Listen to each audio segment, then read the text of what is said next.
So I heard a theory, and I'm trying to remember where I heard this. Someone was saying that Trump, the Prince of Saudi Arabia, Putin, and some Indian billionaires, there's some group that they're in, and they're all pretty much like friends. They do like deals and stuff overseas, all kinds of stuff. And someone was saying that the plan for Putin and the Saudi Arabian prince and these billionaires in India was to somehow like get rid of the US dollar as the currency that the world basically uses to operate. And they were going to introduce their own currency, some kind of cryptocurrency or something. And then pretty much push America away because they don't like working with America and do their own thing. And the theory I heard is that since Trump was friends with all these guys, for a while since he was president, they were like, okay, we're not going to do it. We're going to keep negotiating with you. We're going to find someone to make this all worthwhile for all of us. And then once Trump didn't get reelected and Biden came into office, apparently everyone hates Biden overseas.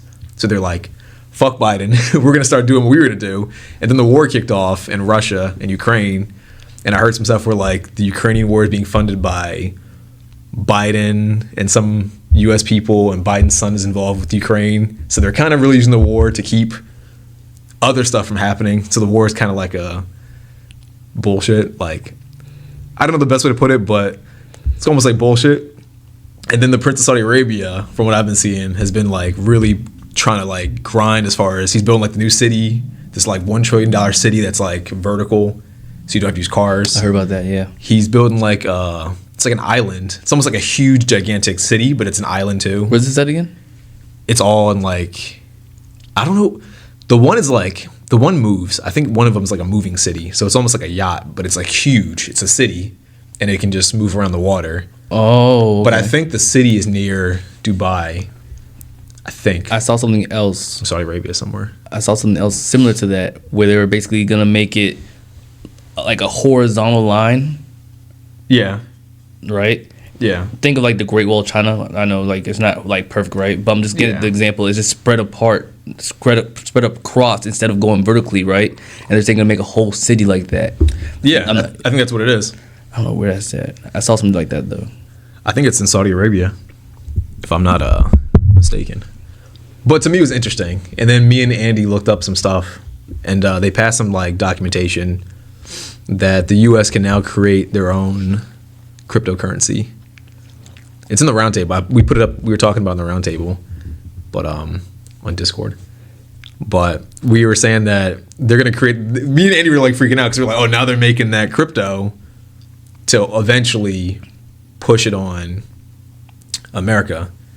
And then we were saying like, what if they intentionally ruined the economy, so the dollar is pretty much like useless, and they're gonna say, okay, yeah, everything's so expensive, gas is so expensive, whatever's so expensive, don't use gas, go electric.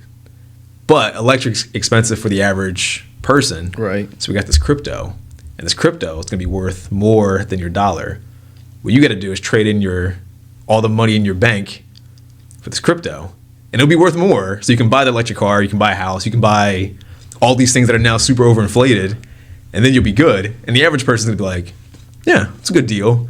My dollar is like crap, but this crypto dollar is worth like $10, something like that. Right. So I'll trade it in, and then that's how I get you.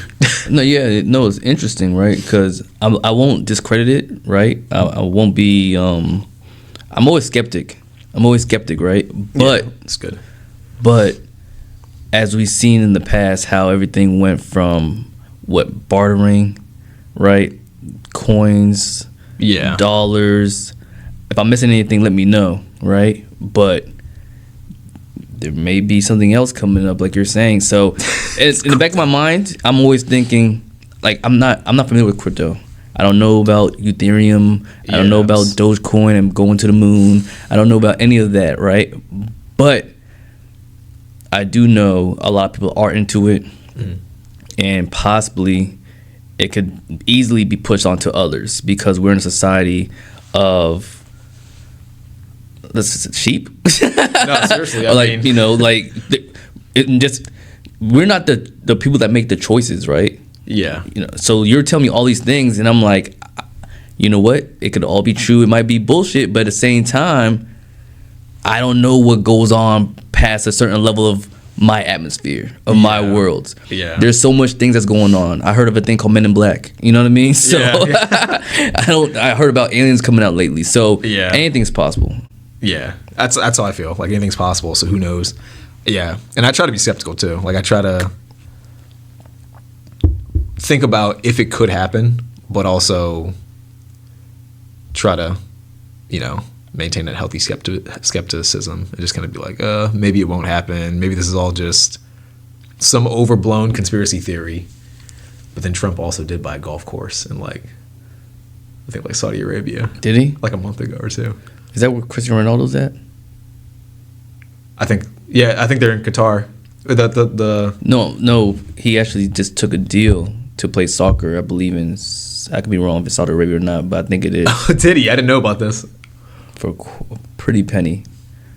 I don't know then. I don't know. I think I heard something recently that said if you're looking to negotiate to hire somebody, let's talk about let's say you're hiring somebody. Yeah. Right? I know I'm going to another place, but if you're hiring somebody, letting them know, hey, give them like a $10,000 or $15,000 difference from their past job that they're looking to leave and transition into is enough for them to walk into your direction, for them to be your employee, right?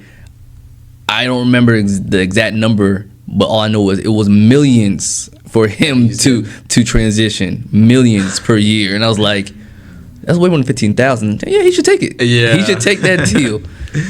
Yeah, it's insane. So it could be true. And for anyone watching, by the way, this is just stuff that me and people are talking about. So if it's all garbage or if it's all bullshit, it could be. I don't know. I didn't do a ton of research about it, so I don't know for sure. I don't even know how you actually do research on theories. You can look up the theory, but you can't really You watch Alex Jones. You can watch Alex Jones because he has the answers. Yes. I was gonna bring up Kanye, but never mind. I'm not gonna. I'm not advocating any of this. No more. Let's stop that. Cut that part out. Cut all that all out. Cut that all out. Cut that all out. So, switching gears from conspiracy theory talks, we didn't do the introduction. So, I'm gonna skip the whole "Welcome to Meeting Virginia," the best podcast in Northern Virginia. Yes, sir. But I do want the people listening and watching to get a brief introduction of HOUSEFLIPPINGTRE for those of them that aren't familiar with you and may not have seen your previous interview that you did a while back. Well, definitely got to go back and check that one out, right? But I am a man of multiple resources. I'm a beacon of light for other people out there that are in the thought of they're stuck, or for some reason don't think they have opportunities out there for them. I want to bring those opportunities for other people. So, entrepreneur, real estate investor, motivator, coach, friends. Like I said, I'm just man in your corner to help you out to do anything you want, So, I might not have the answers, but I may know someone that does, like Leviticus. So, that's me. Cool. That was a great summary of yourself, by the way. Thank you. So I do want to talk about you wholesaling. You did a speech not too long ago here at the office.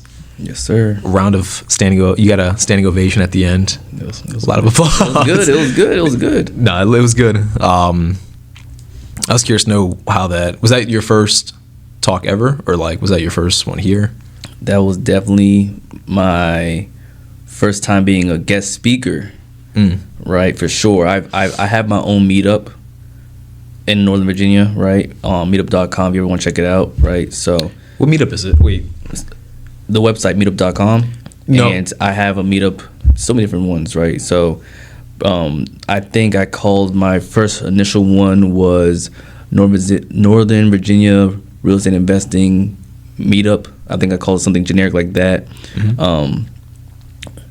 Right now, I believe the one I have up there is called the Fire Pit, right? Have you heard about the fire concept? No, I don't think so. So I could be wrong, but basically it's a group of individuals that created this acronym of FIRE about financial freedom and retiring early.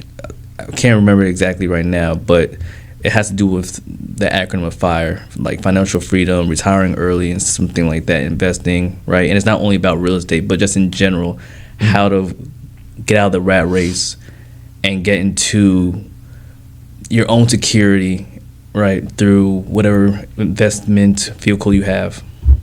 Okay. And you started a group after the... Yeah, but it's for real estate. Okay. Yeah, so going back to your question, yeah, I have a meetup.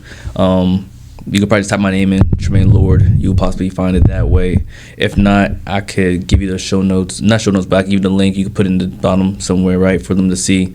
But yeah, I've done meetups before, mostly on Zoom during COVID, right? So spoken in front of a couple people, 10, 20 people, whatever, over Zoom, that's nothing, right? Yeah. To, I guess, maybe a room of 100 over here at the office of a ton of people that trust our mentor, right?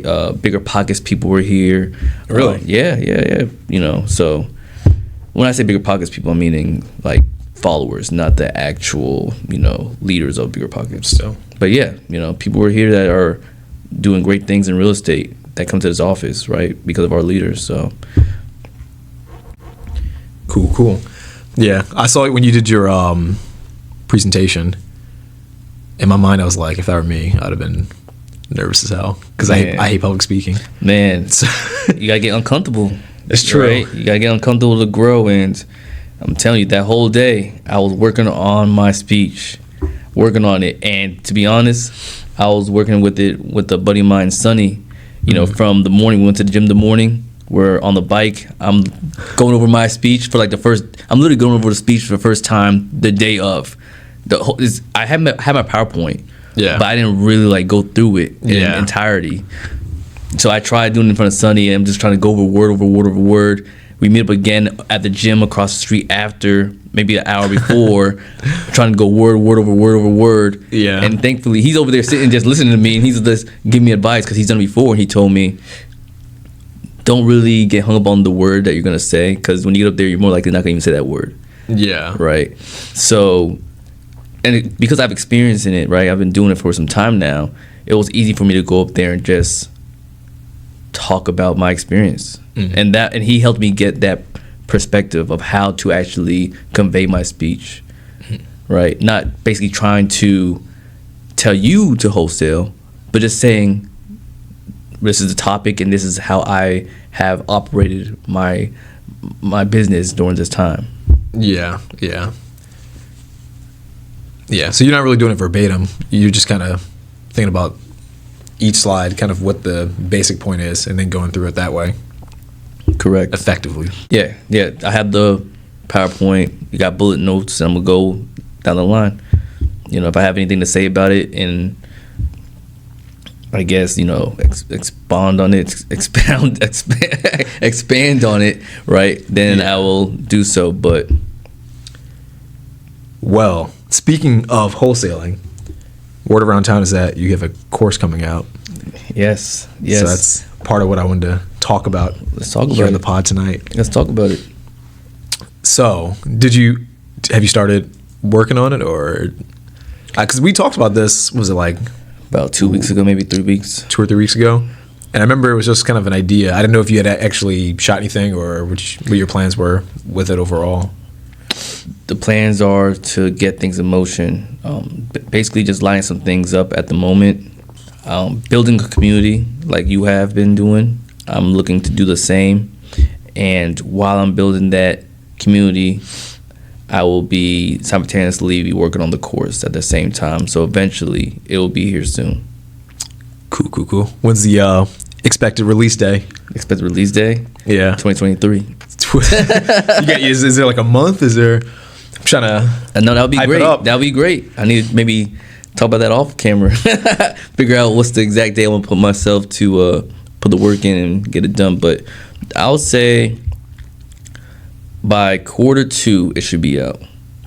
Cool. By Q2 of 2023, it should be out. That's enough time.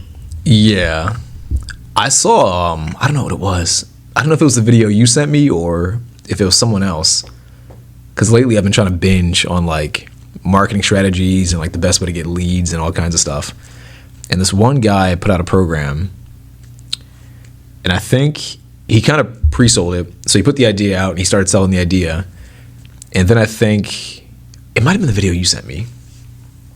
He put out like 2 modules of the course.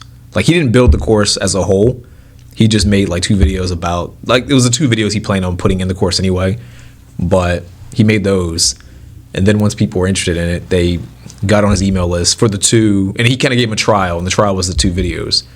And then his thing was, if people don't express interest, I'm not going to make the full course. I'm not going to waste time with the full course.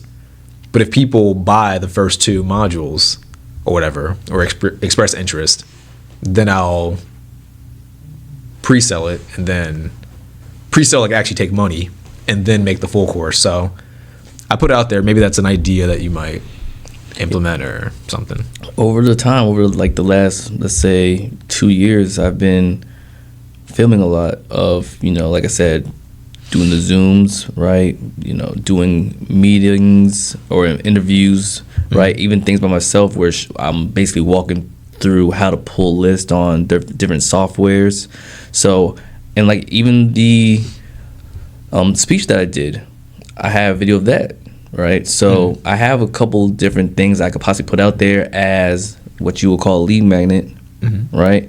See if there's any interest, and if there is, then continue. But to be honest, regardless if I go that route or not, of course it's definitely be coming, because if someone learns from it, then I'll be happy to help. Yeah. Out of curiosity, if you want to answer this right now, I'm kind of putting you on the spot.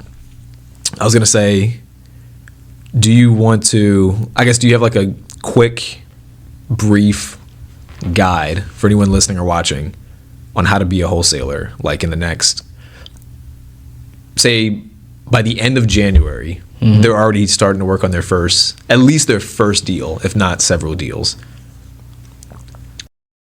It's going to take a lot of action taken, right? And not being afraid to fail, not being afraid of rejection. So number 1 is mindset has to be there. There was so many times when I was sitting at my desk, either making phone calls or writing letters, and I'm, that seed of doubt in the back of my mind was telling me, who do you think you are? Yeah. Do you really expect someone to sell you their home? Yeah. Right? So number 1 is mindset.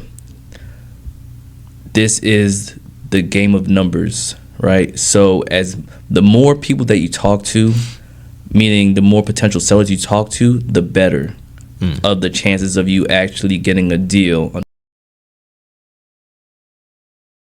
closing for an assignment fee to go to your bank, right? Having that check. So number 1, mindset has to be there. 2, I would say link up with someone either in your area that's a real estate investor, or they don't have to be in your area. I work with people from Florida. I've worked with people in so many different states, North Carolina. People hit me up in Pennsylvania, right? Countless California, right? They reached out to me because they saw my presence online, right? And they saw that I was helping other people do deals. So they said, hey, how can you help me? And obviously, I'm going to give them the same speech, And these are sellers reaching out to, or just people trying to get into the game of wholesaling. Yeah, like other wholesalers that either haven't done a deal or has probably done 1 or 2 but need more assistance, right? Okay. And like I said, I'm the man of multiple resources, right? I could solve problems. In any business, it's all about solving problems, right? So like I said, if they're new in the game or not, or just have some type of experience, they've been doing a lot of research, they reached out to me, and to see if they're serious, to be honest, I've gave so many people my time, like an hour and a half of just going through the ropes to not hear back from them ever again. That's why you need the course. That's what, you know what I mean? Yeah. I just give them the ropes. I literally will tell them how to talk to the seller. I'll tell them how to overcome objections, right? I'll let them know about different marketing techniques. Yeah. But going back to your question, right? Mindset's number 1. 2 is connecting with other investors that have done deals in your area or someone that you just know. So if it's me, reach out to me, right? And we could see how we could get you your first deal and how we can make money together, right? I'm all about squatting up. From there, I would say just run the plan, right? So if you reach out to me, we will make a strategy together, whether that's, hey, you go outside right now, and it all depends on your resources. Everybody's different, right? I just spoke to a lady recently. She's a scientist, but she wants to get out of the game. She's like, it's all about kissing ass and how it's I'm like, oh, it's corporate, you know? And she's like, yeah. She's like, it's not what I thought it was going to be. She's like, I just want to get maybe 2-3 deals and possibly get out, you know? I asked her, what do you think, how much you're going to get off of those 2-3 deals? She said about 30,000. I was like, do you not know the average wholesale deal is probably like around 7,000? You know, so you might need more than just 3 deals to get that, right? But what were you going to say? I was going to say, so she came in with kind of like, because she was thinking 30K for so like 10K a deal off of two deals. 2 deals. Okay, which I mean, it's still good. So it's possible. That's the good thing, is that she reached out and didn't set herself up for failure, because she reached out first to see if that was even. She reached out to our buddy Elna. Elna then referred her to me, and then from there, I've been giving her game. I'll get on the phone with her. I did a couple role playing sessions with her, as if I was a seller, and then she's a buyer, and then vice versa, to see how. A lot of times, like, I like to role play, where if you're new at it and I want to understand where you're getting hung up at, I would ask you to be the seller and I'll be the buyer. So now you're going to see how I overcome the objections that you're struggling with. So if you were making calls all yesterday and for some reason you're just hung up on something, I'll say, hey, you be the seller right now, I'll be the buyer. And more than likely, you're going to be using the same things that got you caught off guard. Yeah. Right? So that's the things that I do with people. I'll say, hey, let's role play a call. If that's in your budget. And when I budget, it doesn't have to be only about money, but your time as well, right? So with her, she's a scientist. For some reason, she has time to make calls, but she doesn't have money to put up in other marketing strategies like, you know, buying list or skip tracing lists, mailing. She doesn't want to use that money at the moment. She has other things she wants to take care of, student debts or whatever. Yeah. But she said she has time to make calls, and that's what she's doing at the moment. Okay. So it all depends on the person and their strategy that we could come up with together. Maybe they say, hey, you know, I got maybe 2 hours in a day. I'm like, all right, if you got 2 hours and you have your car, fill up the gas tank, go driving around your immediate area, different neighborhoods that you never drove through in your whole life, and see if you can find a house that is not being taken care of. Drive for dollars. It's another way. Or whenever you're driving anywhere you're going, I do it to this day. If I see a house that's dilapidated and, you know, just looks like, this is neglected, I'll bust a UE so quick. The lawn is overgrown, mail's piling up in the... Yes, sir. Yep. You know, anything that gives me a sense that maybe something's not being taken care over here. It's being neglected. You know, maybe it's vacant. Yeah. Real quick, too, because I realized that people listening might not even know what wholesaling is. Because I feel like in the scope of real estate, people think of real estate and they're like, oh, buying and selling homes. But then there's like fix and flip, wholesaling, even just like different ways to buy a house, like seller financing. Right. What's the other one that like sell? Why can I not think of it?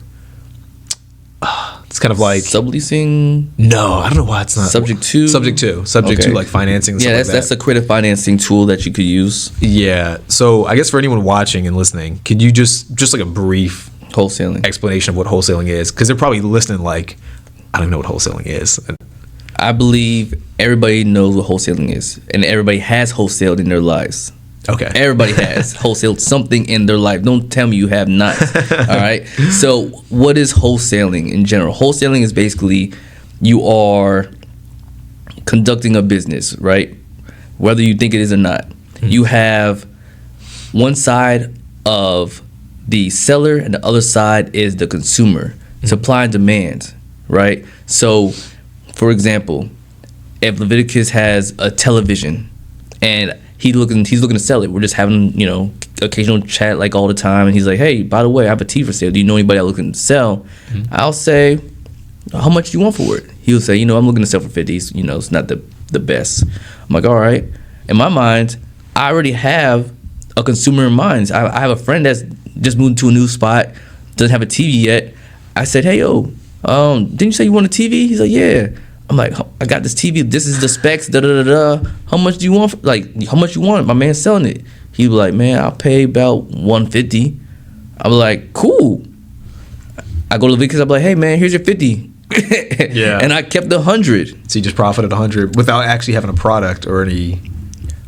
You just kind of like the negotiator or kind of like the middleman in between. Just the middleman. That's what the wholesaler is, the middleman. Yeah. And I believe, like I said, if you really open your eyes and think about it, your employer is a wholesaler. Yeah. Because they are getting a larger amount of money that they're giving you. Yeah. Right? The BMW dealership does not make BMWs. Yeah. Right? They are wholesaling. Uber, all these other platforms, Airbnb, Netflix, they don't Amazon. They don't own or make these products. Yeah. They're just controlling it and orchestrating it. They have a platform that they made where people trust, and they have supply and demand. Yeah. Yeah. I feel like that's an interesting concept too, because I think most people don't think about how transactions go in general. Like we talking about like Airbnb and Amazon and like Uber and Lyft and them. Yeah. It's like a lot of companies people will see are just middlemen. Like there's someone who creates like say clothing. You have like clothing and you have the business, and then you're the consumer, and the business doesn't make the clothing really. They have they distribute it, but they're not the ones that create it. They just market it, which is the same as wholesaling. You're kind of marketing a property effectively and selling it to someone. Yeah, I'm saying it kind of weird, but no, you're right. Have you been to Costco? Yeah, doesn't even say wholesale in their buildings. Like the signage on their building says wholesale. Yeah, right. They're selling you stuff in bulk. That's a good example, right? Yeah. Now you can look at Harris Teeter. They're buying it at a certain price and they're selling it to you for another price. Yeah. Right. So there's wholesaling everywhere. Yeah. And so now we're gonna tie that into real estate. I have made a selection of consumers that consist of flippers, people that want to fix and flip a property like HGTV. I have people that want to do a long-term strategy of rentals or short-term strategy like Airbnbs. I have those individuals as my consumers. Now I have my inventory that I create by my marketing channels to find potential homes for these individuals of my consumers. You feel me? Yeah. So I'm marketing to potential home sellers that more than likely should sell a home. I'm not reaching out to the person that got a $5 million house that has no problems. I'm reaching out to somebody where their house is more likely not market ready, so realtors don't want to fix it. I have a niche, and the niche is I'm dealing with people's homes that have financial problems, possibly, right? Either the property is going to a foreclosure, right? They're just not taking care of it. It's maybe inherited, right? So many different problems out there that people have as homeowners. Maybe they just bought a second property. Maybe they were renting it out, but the tenant trashed it. I'm working with individuals that have problems, and then, like I said, realtors don't want to touch it because they don't want to deal with the problem listing that's going to be on the market for too long, and that's going to make them look bad, right? So that's my niche, not market ready properties, and then I'm supplying it for my consumers of the flippers or the long-term or short-term rental strategists. Yeah, and I was going to ask you kind of covered it already, but I was going to say most of the time because in the past I've mentioned to people that wholesaling is an option if they want to get into real estate without getting a license and without having to be like an actual agent. I don't know if in Virginia in the past you didn't need a license. I'm assuming it's still the case. I don't really know, to be honest, but so what you're going to want to do, Virginia, you're still good. You don't need a license, right? But regulations and laws are always changing from city to city, county to county, right? State to state. So wherever you're watching this from, right? I know this is, MeetingVA, but you might have somebody in Chicago, Illinois, right? And that might be frowned upon out there, right? Philadelphia, frowned upon, right? So do your due diligence first. It's nothing but a Google search and maybe going to the county's website to find out, do I need some type of certification or license that I'm brokering transactions in real estate? Right, yeah. But one thing you touched on, though, I want to get back to real quick, because it always comes up. People will say, why would someone work with a wholesaler when they can just work directly with, say, an investor? And you kind of mentioned a realtor, but some people say, like, well, why would I just not call a realtor if I feel like that's a common objection. I don't know how often you hear that, but I've mentioned wholesaling to people, and they're like, well, if someone has a house that they want to sell, why would I just not find an investor myself? Or why would I not just call an agent, have the agent listed, and then have the agent sell it to whoever wants to buy it? Why would I go through a wholesaler and then risk getting, I guess, less money than they could, even though they might not actually get it? But I'm curious to know your thoughts on that. And you kind of already touched on it, but I'm just... Well, go ahead. I was going to say, because I feel like that's a common objection people give when they think about wholesaling as a concept. Right. Well, when I'm talking to these sellers, whether or not I am or I'm not, I am the buyer. Yeah. I am the investor. Yeah. Right? So the way you were mentioning it earlier, you were saying, why don't I just find the investor? No, I am the investor. Wholesaling is just a strategy, an exit strategy. It's just a verb. I don't like when people put the word wholesale as like a label and try to box you in, like, oh, this is all they do. They supply me the deals. No. Right? If I wanted to... Do people do that? Like they refer to someone as just a wholesaler and not like... In a way, yeah. They don't actually think that, maybe it's justified, maybe it's not, right? But I'm just saying wholesalers or wholesaling is just a verb. It's just an exit strategy. Yeah, yeah. And that's something that maybe in the mindset for the new beginning wholesaler or real estate investor should think of. They shouldn't just think of themselves as, I'm a wholesaler. Right. I wouldn't want them to call somebody and say, hey, my name is John. I'm looking to wholesale your house. No. Yeah. No. Yeah. Because more than likely you're not gonna get anywhere with them. Yeah. Now there's ways to let them know, right, and be upfront and honest that, hey, the price that you want, I can't do that.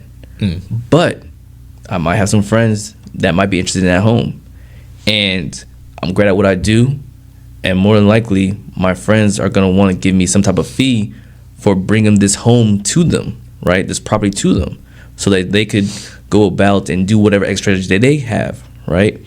And you will say, Mr. and Mrs. Seller, would that be a problem for you? Mm-hmm. I didn't say I'm wholesaling. I just said, hey, the price that you want, I can do, but I have friends that might be interested in this. Would you be okay if I shared this with them? And if they do actually purchase this property, they're going to want to reward me, and it's not going to come from your pockets. Yeah. It's going to come from theirs. Will that be a problem, Mr. or Mrs. Seller? I'm not going. He's dropping scripts right now. I'm not going. I'm dropping scripts. He's dropping scripts right now. I'm dropping scripts. But to be honest, like I said, once again, I don't go out there saying I am a wholesaler. Yeah. I'm telling them I'm the buyer. My team and I are buying this property. Yeah. So going back to, I'm sorry, not to cut you off again, but we didn't finish it.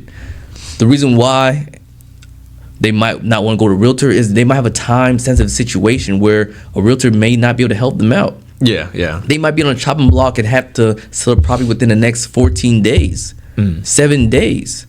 The realtor can't guarantee, and I'm not gonna say as a real estate investor I could guarantee it, but if I'm working with cash buyers that can move quickly and a title company that can move quickly, I could possibly help them from losing this property and not profiting at all. Yeah. Which I think people don't really get. Like a major part too, the way I see it is, it's often convenient for the seller No fees. It's more convenient than no realtor fees, no commissions, right? Yeah, because I feel like people, when they use a realtor, they don't usually understand that probably to list it, you probably have to pay to fix it up, because it needs to look market ready. Usually, in general, you have to make it look pretty. You have to probably show it. You have to have certain furniture, whatever. You as a wholesaler, you already have connections. You're coming in, getting the property, say like under contract, and you already have the connection where they're going to come in with cash, and they're looking for certain properties, and then they're going to do what they need to do. They don't have to go to closing the traditional way with like a mortgage, which would take probably like at least 30 days. They can just come in and say, I have cash. Right. I want to take a short break from the show to give a huge shout out to Weichert Realtors here in Loudoun County, Virginia, for being the sponsor of today's episode. Whether you're hoping to take the first step into your dream life, or whether you want to build passive income and quit your job, the real estate agents here at Weichert can create the perfect plan for you. Go to lennyrichardson.online/new life to get started on your journey to the perfect life. For more information, go to lennyrichardson.online/new life. And now, back to the video. I was gonna say, when you usually do wholesaling, because I'm trying to think about it from the perspective of someone watching a listing that's like fresh, like they don't even know much about real estate. They just, because I've had people on like Instagram DM me and they're like, hey, I don't have enough money, like any capital for a down payment to buy a house myself. I don't have good credit, but I want to get into real estate somehow. And usually I say like, okay, wholesaling, which I don't do, so I'm not super familiar with the exact step-by-step process. You'd have to talk to someone like you. Or I'll say like, maybe you can do some kind of seller financing, but that's tricky in its own way. So I'm trying to cover like different bases where the person's like brand new. I'm picturing like some 18 to 21-year-old, never bought a house, probably never even bought a car. They don't know anything is. So I'm kind of trying to figure out like what questions might they ask as far as like what is financing, what is a hard money lender. So I'm just curious, when you, I guess, go through a transaction, are there any things that usually typically come up that the new investor might not be aware of? Like as far as like maybe you get something under contract and something comes up and they would just be like, whoa, what's even going on? Or I don't know, I'm just trying to think of from their position. I think just being familiar by doing some research beforehand, right? I'm the type of person that you give me a little bit, I'm gonna run with it, and then if I get stuck, I'll find out what's going on and keep running until I get stuck again, right? I would also say though, and that's why the course needs to be coming out, right, to help people to figure out the A through Z's of real estate. I would say just being familiar of maybe vernacular or different jargon in real estate will be key, right? Hard money, yes, okay, maybe you need to know that because you might hear a buyer say, hey, I'm using hard money on this one, and to be honest, it's just a loan, right, that just has higher interest rates than the traditional conventional loan, and it has points, right? Go ahead. Sorry to interrupt you. I was gonna make a bad joke and say, do they have soft money? Well, they have private money.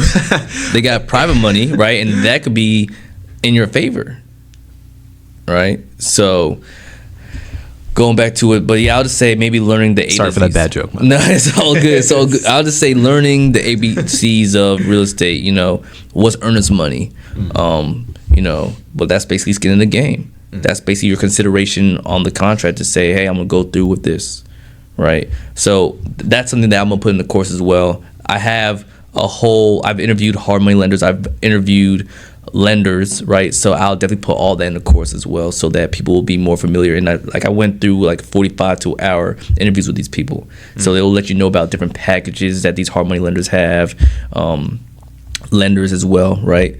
Because it's, even though you are on the investing side, it's still good to know the traditional route as well, in a sense. Right. Yeah. I was gonna ask. I don't know if you've heard of this, but our mutual friend, a certain tall Russian guy, I don't want to say his name on camera, he had a house. It relates to wholesaling. He had a house in I don't know if he sold it or not. He had a house in Maryland, and he got mad because some guy reached out to him. It's a wholesaler, and he offered, I think, like $25 as the earnest money deposit to like get it under contract, whatever. And our friend got very angry about that. So do you recommend to anyone, actually, for anyone that tries to become a wholesaler, as far as like an earnest money deposit, because I have seen people teach that you can do like $1 for a earnest money deposit, which I'm sure is a baseball card. Has to be consideration. Anything that is consideration to the seller. So yes, you need consideration in order for a contract to be valid, especially in Virginia, for certain. A baseball card. That's interesting. I'm hoping it's like a valuable baseball card. It's just something of consideration to the seller, right? To say, hey, I got skin in the game. Yeah, that's fair. Do you have like a recommendation as far as like an amount? Yeah. Do you like do a percentage, or is it just like a flat amount? I say 1% of the purchase price. Okay, that makes sense. Yeah, so it's kind of like a stand. Yeah. Okay. I bring it up just because I'm sure someone out there will also hear like $1, and they're gonna try to find a seller and say, "Hey, I want to buy your house. Earnest money deposit is $1," and they're gonna be like, "What the fuck? Like, no, I'm not doing it." To be honest, it's possible. It's very doable. Yeah. Right. You can put $10 on that thing. You can put $100, but at the end of the day, it doesn't. You put your money up, right? As skin in the game, but just know that you do have a buyer coming behind you. You can have that buyer put that $10 or $1 or $100 or whatever you told the seller. You could tell them to give you the same thing. I do want to point this out as well. See, I just got payment right now. Just did a deal in Jacksonville. Did you? Yes, sir. Nice. Yes, sir. See, you can do from anywhere, guys. Virtual wholesaling. Real time, this guy's getting paid on camera. So that's virtual wholesaling. Virtual wholesaling. Jacksonville. I don't care where y'all go. I'm curious so if you want to talk about it at all here, how do you do deals in other states? And I'm gonna get into why I'm asking that, but how can you? Yeah, like say someone lives in like Virginia, or say they live in like Philly. They live in Philly. They're trying to. I'm not wholesaling in Philly. Huh? I think it's not doable in Philly unless you have a license or a certificate or something like that. Okay, well I mean like I feel you. Yeah, like say they live in Philly and they're trying to get out of Philly, and they're like, oh, I want to start wholesaling. I don't want to use my own. I don't want to use that much money. If I do like an earnest money deposit, I don't have that much. I don't want to get a license. I'm trying to leave, but I don't really have maybe a lot of resources to go driving around in Philly because there's nothing really to wholesale that's worthwhile. So how do I do it in different states, maybe where the deals are good, or in different cities even in PA, so I can leave Philly? I don't know if you have any, because you said that one's in Jacksonville, Florida. So Florida, yeah. So how would someone go about, I guess, wholesaling in other states? Delegation, right? I think we're going to talk about business later on. I don't know, right? But delegation is number one, right? You know, there's other people out there that could do things better than you, especially if you're not in that area.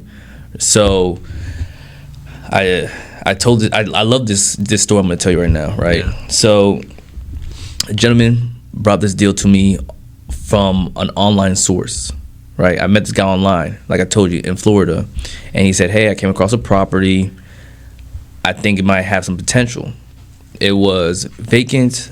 The seller does not live in the same county any longer. I think they didn't even live in the same state any longer, right? They bought it as an investment property in the past, but they didn't actually do anything with it. So you see how many different pain points they may have. They're out of the city, they're out of the state, rental property that they haven't touched, never used because of whatever defects or that it has, right? They just didn't have the time to fix it up.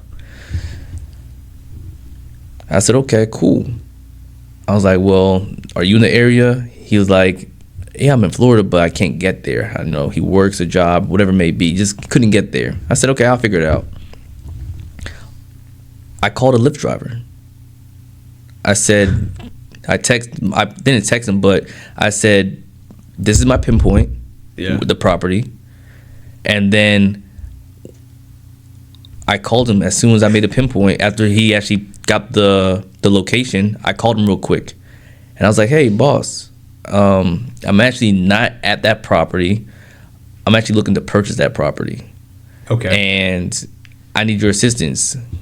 If I gave you like $25, would you take pictures for me real quick? He was probably like, what? He was chilling in his house, he said. He was like, yeah. I was like, yo, no rush. Like, I'm just not there. I live over here. I'm a real estate investor. I just need some help. Can I give you the code to the property so you could go inside and take pictures? And he said, yeah, no problem. And understand it, I've drove Lyft before. Yeah. I've drove Uber. I know $25 for just going to a property real quick to take a picture, that's nothing. That's money. Yeah. I used to drive in DC like crazy. Yeah. You on the street for like 40 minutes to go 3 miles in DC and you make $5-10. Yeah. Yeah. I'm about to give you $25 for just driving 5 minutes down the street to take pictures. Several drives right there in all of like 5 to 10 minutes, however long it takes you to take the photos. It makes sense. Yeah. I know it makes sense. That's not the first time I've done it.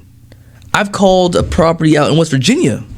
I don't recommend, by the way, don't to go to West Virginia. But I was trying to buy a property in West Virginia. And let me back up. So there's an app. Write it down right now. TaskRabbit.com.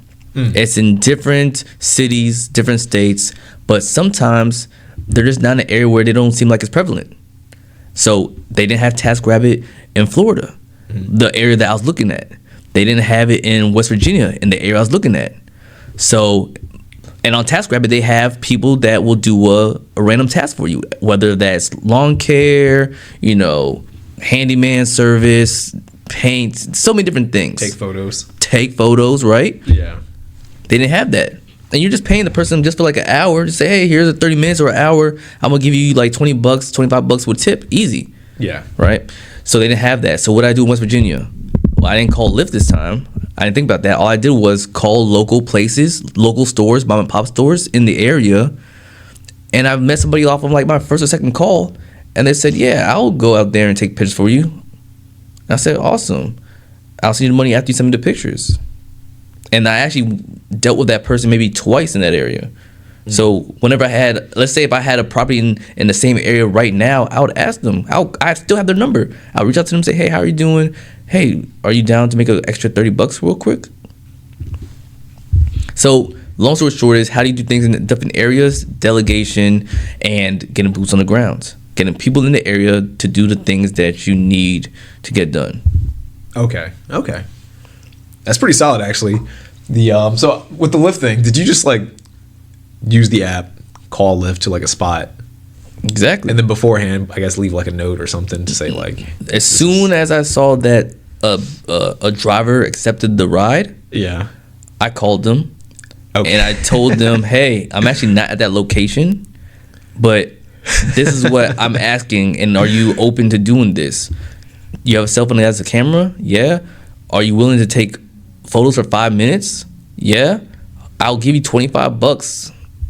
You can still take this ride. It might cost $9 or whatever. I don't know what it was for him to drive down the street.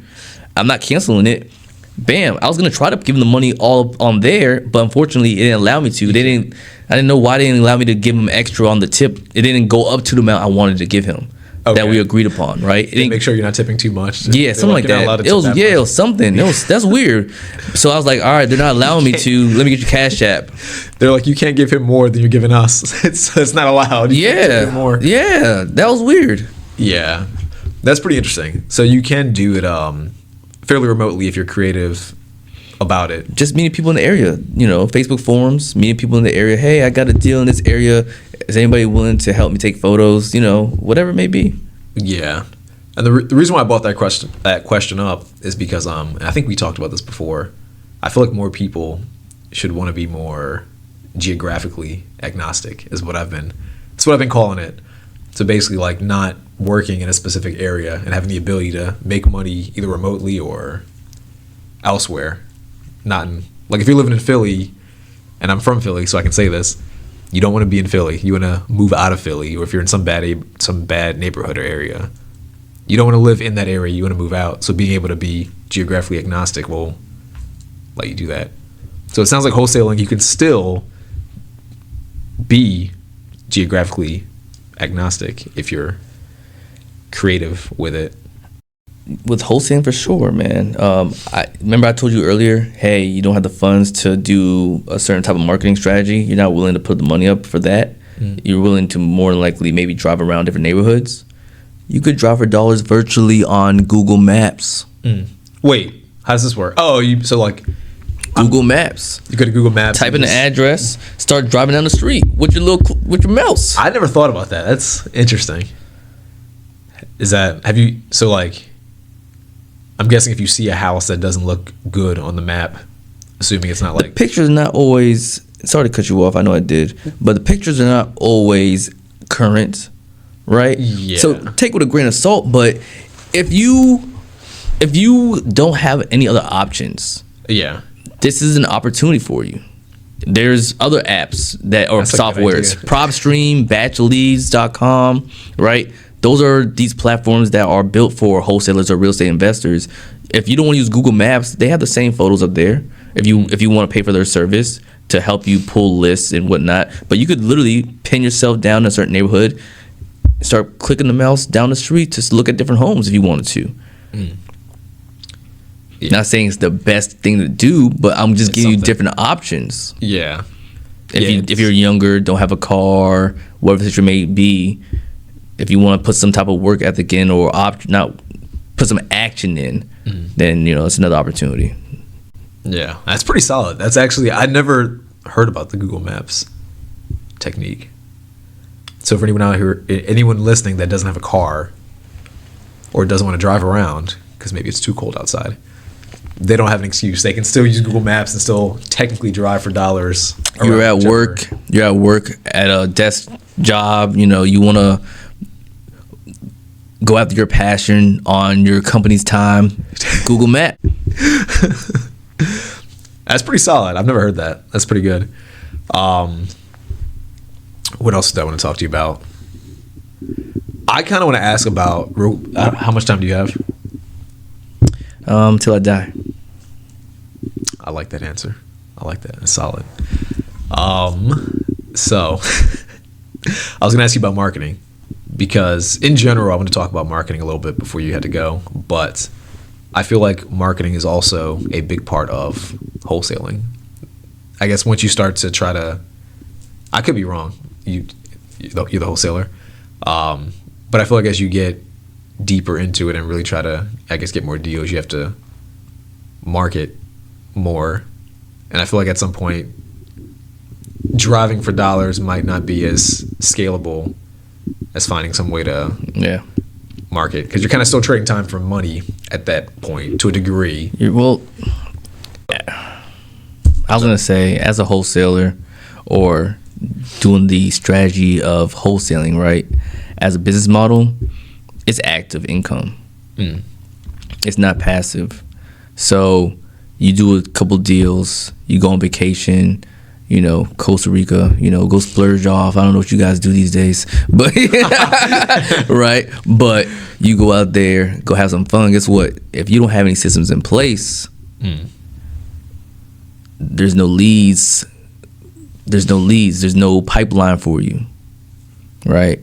So you're definitely gonna want to have some type of system. That's just going back to what you're saying. Wholesaling is an active income. It's a job. Yeah. Right. It's just you're your own boss, and you being your own boss is very dangerous because you might be misconstrued with the thought of, hey, I have all this time, but you don't put yourself in actually time block and do your work. So you could easily be swayed different places at a time. But going back to your initial question, which I can't remember. It was about marketing. Yeah. I would say start off with this. Get a deal. If not get a deal, try to find a way to make an extra $200-$300 a month. Find a way. Go drive Lyft. Do something, right? Flip furniture. Just find a way to make extra money if you don't have it. Now you could create a budget for yourself. And I'm not saying the budget's $300, but I'm just saying find a way to make extra money so that you can make a budget for yourself monthly for at least 3 to 6 months. For at least 3 to 6 months, right?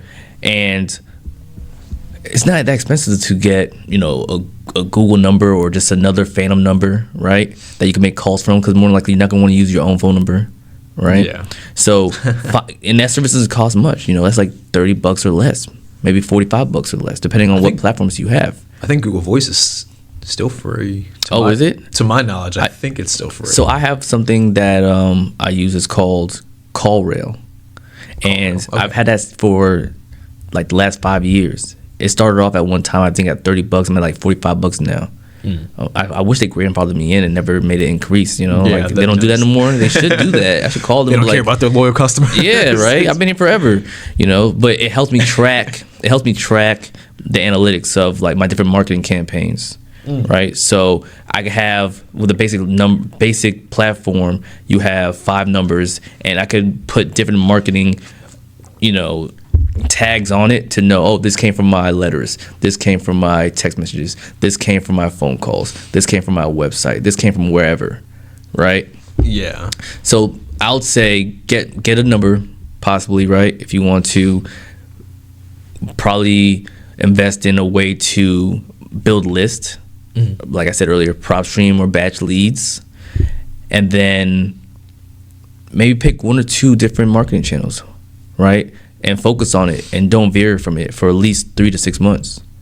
I'll say at least 3 months. Go as hard as possible on at least 1 or 2 marketing channels, whether that's, like I said, mail, which is very expensive to do, so I wouldn't go with that one initially. Right. But phone calls, you get like a nice phone service like Mojo Dialer, QC Dial, call tools, so many different other platforms where you could call multiple people at one time with a click of a button.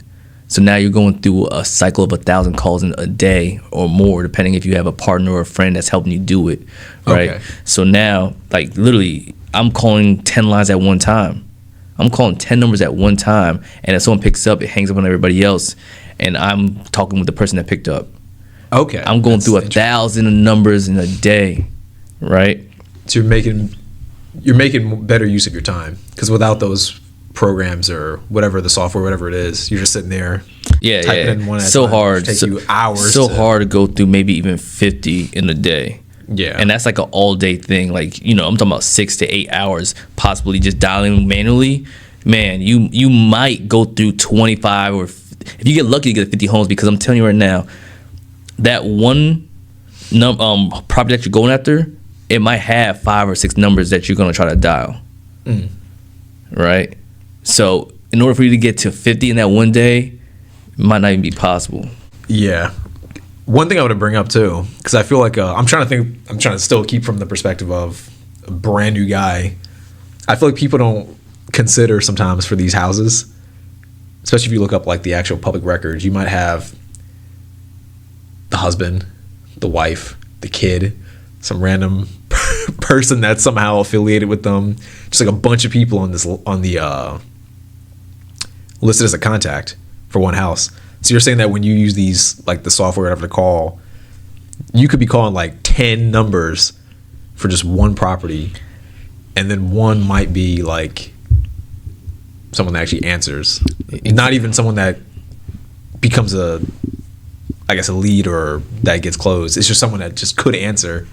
It's a numbers game. Yeah. It's a numbers game. And I'm going to give you all 2 free websites right now if you don't want to pay for skip tracing, right, which could get pricey, depending on if it's 14 cents per skip, right, or property. So it's 2 free websites right now. You could put it anywhere you want to, right? TruePeopleSearch.com and FastPeopleSearch.com. Those are good. TruePeopleSearch.com and FastPeopleSearch.com. These will give you free potential numbers to call. All you got to do is have either the person's address or their name, right? Easily done. You see a home, you go to the county records or one of those platforms, you will see the person's name. If you don't even want to use their name, automatically you got their address already, put the address in. I would say you want to match up the name to make sure that you're calling the right person, because you never know. People move, right? There's other owners before the homeowner that that might be the owner now. So I'll say find a property, either you're driving or whatever it may be, it's on your list. Go to the county records, find out the name of the current owner. Once you put it into the website, fastpeoplesearch.com or truepeoplesearch.com, you will see the different names populate. Pick the name that makes sense. The owner. Maybe the owner's last name is on somebody else's name, first name. Maybe that might be the son-in-law, cousin, auntie, who knows. Give them a ring. And like I said, it's going to give you probably 5 or 6 numbers per person, maybe 3. But it is time consuming to be down this manually once again. Yeah. Funny enough, real quick while you're talking about numbers, my dad has a house in Philadelphia, and we've been telling him he should sell it for a while because he should just sell it. Long story short, literally like 2 days ago, I get a phone call and a text message, and someone's like, "Hey, are you trying to sell the address, Mr. Richardson?" And I'm like, "How do they get my number?" So it's someone like Trey out there trying to get my dad to buy, which you know they get these people. Maybe he will buy, or maybe he'll sell. It's about consistency, because I'm telling you right now, your dad probably picked up the phone multiple times and said no. But maybe one day he hears my voice or somebody else's voice, and just like, you know what? And they told me this many times, when I actually do a deal with somebody, it'll be the day of the deal, and like I'm at the house with them, they're handing the keys to me, and they're like, "I don't know why I even sold to you. I tell everybody else no, but for some reason you just call me at the right time." And that's where the consistency comes from. Yeah, you can't just expect to put in 2-3 days of phone calling and you're gonna get a deal. Yeah, no, it's about doing it when you don't even want to do it, day in and day out, making sure that you're being consistent with your marketing, so that eventually you could be that individual that for some reason they said yes to you, because I don't know, they just don't know. Yeah. Well, I feel like in real estate too, things change. Like things always change. Things always change. Like you could have someone like my dad, for example, who will say no for like 10. He'll say no every day for the next like several months, and then someone like me is like, "Dad, sell. Dad, sell. Sell." And eventually he thinks, maybe I should. Then someone like you might call, "Ms. Richardson, you ready to sell?" "Yeah. Why not? It's been like 5 months of me saying no, but you know what? My son's gotten to me, or I'm ready, man. I mean, you need to do something with that. We gotta figure something out." I want him to sell. Let's talk about it. Let's make some things happen. I literally called him last night. I was like, you should sell." He's like, "Oh, I want to hang on to it. We'll see." We gotta talk about it. We'll talk about it. We'll talk about it off here and see how we could do something for the round table, right? Do a real estate investment transaction together for the round table. That'd be dope. One thing too I want to bring up, when you talked about building a list, like I said, I'm really trying to give as much value to the brand new person as possible. I think this could help if they're trying to stay as lean as possible. Even like a Google Sheets is basic and it's kind of time consuming, but I'm thinking like Google Sheets, and if they get a lead, attach Zapier, and just let it auto populate a Google Excel sheet, both are free. It's for anyone. I'll say I'll do another step further. There's free CRMs out there. Yeah. There's free CRMs too, right? And they have those integrations with Zapier that could literally, like I told you earlier, call tools, whatever these phone services are. You can integrate your phone service or platform that you're making these calls with directly to a CRM, right? A CRM is a customer relationship manager, right? Yeah. So it's basically that Google Sheets, but it's organized in the form you want. Yeah, you're not in the caveman days looking at just a sheet of paper with pencil and pen. You're throwing away that you don't know where it's at. Yeah. Okay, now you're doing the next level. I think that's how everybody starts. I started off with a piece of paper and pen and pad, right? I then went from that to my phone notes, which I still have properties in there. But guess what? Sometimes I forget to even look at it. Yeah. And then you have the Excel or Google Sheets. But if you really are going to be serious about this, get a CRM as fast as possible, because in this game of real estate investing, it's about follow-up. You want to have a calendar up there. You want to have notes. You want to know, hey, this person told me to call them in a year.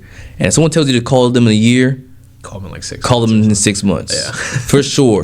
I just had a conversation recently. I'm about to post this podcast, and he told me he did a deal with a gentleman. Yeah.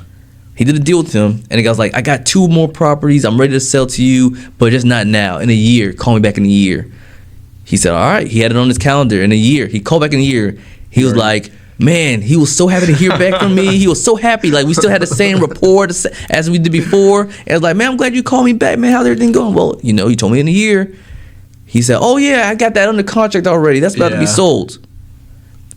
And you can't fault the seller. Yeah. Right? The seller just came, like, things changed. Came in at the right time. Things changed, right? I've had that happen a lot of times. Not for like wholesaling, but like just general real estate transactions. You don't follow up in time. They say like a year. You sit there and think, oh, I'll call back in a year. And then you call back and then they're like, oh yeah, I sold like a week ago. Or it's under contract and you're sitting there like, you're sick. Damn it. Like you're sick. You had all that rapport. Yeah. And then you're like, man, my time was just off. Yeah. So cut it in half. So I'm thinking, I feel like this episode, these guys got a lot of game, people watching. Because you went over some scripts. You basically went over like some actual scripts. We went over marketing, how to do it remotely. What else? Talked a little bit about some of the nuances like earnest money, hard money, DSCR loans. I'm trying to think of anything that a complete beginner would not. Spoke about mindset. This is the course right here. No, I got more for them. Trust me, I got a lot more. I want to make, like I said, I want to have a community where we have regular role playing sessions. Where I want to make the phone assassins or ninjas. I want these people to have that ninja ability in their mind to know how to just anything that the seller says, they're able to overcome the objection. Yeah, I want to say this too because I feel like someone listening, they're gonna hear you talk about like role playing and like maybe live sessions or something, even if it's through Zoom or whatever. And I feel like they're going to discount it and not really see the value in it. Some people might say, oh, well, I'll just take a course or whatever, or look it up on Google and I'll do it myself. And this is just my opinion. But I feel like having people kind of help you through something gives you a lot more motivation and a lot more energy and a lot more consistency to actually get it done. I don't know what it is, but it's like, if you're around people doing something, you're far more motivated to actually do it than if you like, say, go on Google and let's say they don't even want to like buy anything. They go on Google or YouTube and they take like a course and it's like 50 videos long. Then you're sitting there like, okay, what next? But if you have someone who's like with you, they'll be like, okay, all this stuff is not necessary right now. Just do like the phone calls. Just do this phone call, use the software, do like 10,000 calls, law of large numbers, whatever, and you should have at least like, I'm making up numbers, 50 leads by a month. So I don't know. I'm saying this because the beginner out there, anyone, is going to hear you talk about the Zoom stuff or whatever, and they're going to discount it. And I just want to put that out there. Don't discount it because it's actually super important. And I would argue probably one of the most important things. Especially because when I first tried to do real estate, I didn't do it because I thought it wasn't necessary. And that was a massive mistake. So that was my problem. I feel like if you're not willing to invest in yourself and in your education on the matter at hand, then you're not serious enough. And to be honest, in actually doing deals in real estate, right? And we're talking about wholesaling here. For myself, I did not do a deal until I joined a community. Being part of a community shows you other people working on the same thing as you. They have questions that you might not even be thinking about. So maybe if you are in these Zooms or in these groups, you have not only the instructor or the mentor, but you have other people doing deals and have different questions, different insights, different problems that you might have not come across as of yet. But when you do, you can go to a quick search, reach out to whoever just had that post and whoever overcame it before you. You know, so then it's not only about the instructor, but also just being a part of that community. And seeing other people doing it, and you're like, hey, if they could do it, I could do it. Because it's possible. You could do anything you want to do out here. Community's important. Community's big. I'm trying to think. What else have I missed? I feel like there's something in there that I'm trying to... We spoke about wholesaling, what wholesaling was. We broke that down. I think they got a lot. And there's a lot more. Yeah. And so don't think this is the only thing that's out there. I just gave you the basics. This is like the surface. This is the surface. Stuff. This is But giving you this is the intro to wholesaling 101. This is the intro, and I just gave you a couple of my experiences. To actually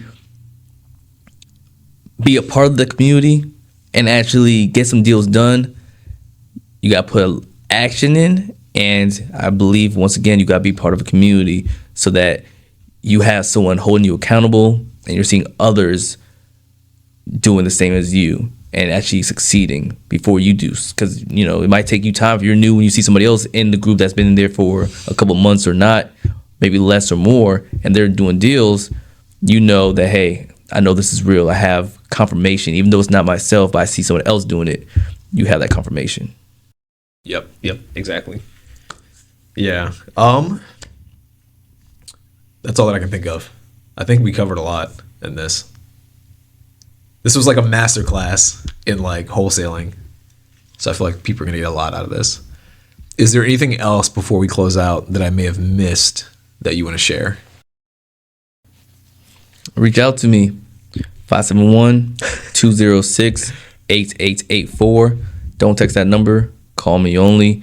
If you want to email me, agentlord@gmail.com. If you want to get me on Facebook or Instagram, you can find me at HOUSEFLIPPINGTRE. Once again, Instagram and Facebook, HOUSEFLIPPINGTRE. LinkedIn, Tremayne Lord. Cool. And all those are going to be in the captions as well. And on YouTube, it'll be in the notes and everything. So people will be able to click on it and just kind of directly see everything. I do have some other things coming out as well. I do have a podcast as well. It's called Units by Units Real Estate Investing Podcast. You can find that on YouTube. I also have a television show. Just got my airing dates. So if you are in the area if you're in depending on your provider as well, right? Let me pull it up real quick. The show will be airing on Fairfax Public Access. The show's name is Building Wealth Through Real Estate, and it's airing on Channel 10 beginning of January 2023. So it will be on every Tuesday at 7 a.m., every Thursday at 8:30 p.m., and every Saturday at 1 p.m. Once again, Building Wealth Through Real Estate. I'm up there with my mentor, Mr. Lee Johnson, and he will be up there with me with different guests, and we'll be breaking down different things from creative real estate to wholesaling, flipping, multifamily, Airbnbs, just bringing everybody from different niches so that you could figure out what may be the best stepping stone for you and what resonates for you. So that's what I have. It's good stuff. More coming out, like I said, building the community real soon, starting already building the community, but we're going to take more action into that because at the end of the day, I want to help more people. So in order to help more people, I got to build more leaders, and building that community will have a community of leaders that are doing deals. I'm obviously there, and I'm going to be giving a lot of my time and my effort to help people. Trey, you're hustling, man. Appreciate it. I like it. You got a lot going on, a lot of good stuff. One more thing too. You're also doing another podcast, I thought. Coming out, yeah. It's the High Level Initiative. That's part of the community. So the community is not going to only be about real estate investing. We're going to have my friend, my brother, my business partner, Spence.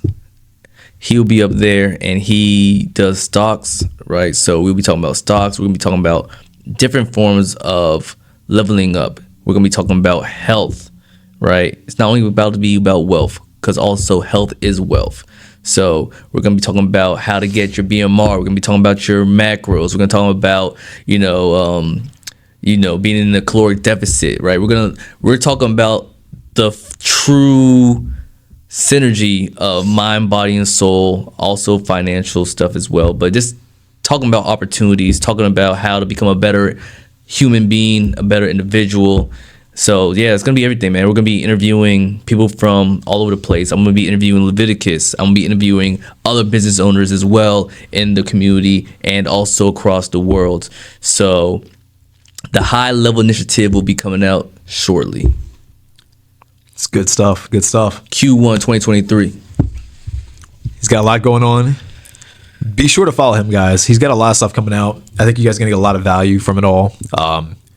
If you got a lot of value from this episode, which you certainly should have by this point, this is literally like a masterclass in like wholesaling 101. This is a lot. So definitely be sure to check out Tre's content. Be sure to check out and follow him on his different platforms. As always, I'm super stoked to have you on, man. Appreciate it, boss. We should do another one in the future. Always. Whenever you're free. Yeah, we'll talk, man. I'm ready. Hopefully we can meet up soon. Like I said, I love what you got going on. The round table, got my gears running around, figuring out how to fix this course for the people, right? And looking to be working with you on my business, right? So being your mentee, right? You're doing a lot with the branding. You're doing a lot with the social media, and I'm here as your student. So I'm looking forward to learning more from you as well from the round table. Cool. 2023 is going to be a good year for everyone. It's a great year. All right. So I appreciate you guys watching another episode of Meeting Virginia. Had some fire content in this one. Go apply it. Go reach out to Tre. Until the next episode, I'll be seeing you guys. Peace out.